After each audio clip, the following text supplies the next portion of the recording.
Starting in Tadasana, inhale as you raise the arms up overhead, palms to touch, and then exhale, draw the hands to the heart center as you lift the right knee, stepping back, crescent lunge. Inhale, reach the arms up, open out, warrior two, and then flip the left palm as you reverse your warrior.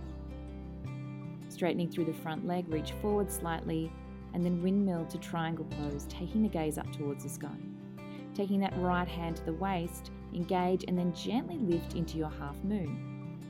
Raise the right arm up, and then as you stabilize, maybe float the back hand up towards the heart center before you tip and come back to standing. Swivel on the feet, step the feet together.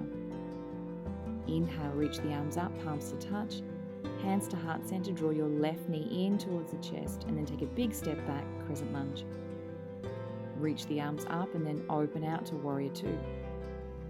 Flip and reverse your warrior, reach for the sky, and then straightening the front leg, come through to triangle pose, take your gaze up. Left hand to the waist, shift the weight forward before you lift, half moon, take a moment, drawing in through your core, raise your left arm, and then maybe float the bottom hand, and then tipping over, come back to standing, hands to the heart center.